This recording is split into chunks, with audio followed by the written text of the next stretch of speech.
make lasagna soup. I'm going to start with pre-browned ground beef that's already seasoned.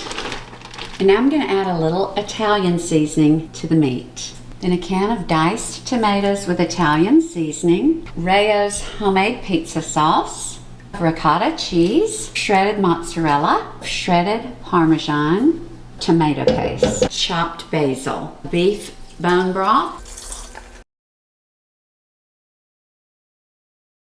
You want to chop about a handful or a cup of spinach.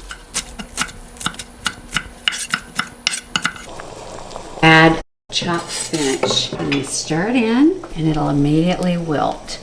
The soup is technically ready to serve, and you can do one of two things. I have pre-cooked my pasta and I like to get it cool, and I like to put my pasta at the bottom of the bowl and the soup on top. But if you like your pasta in your soup, you add it when the soup has cooled down. Otherwise it'll continue cooking and it will be gummy. This is a fabulous, easy lasagna soup. I hope you'll give it a try.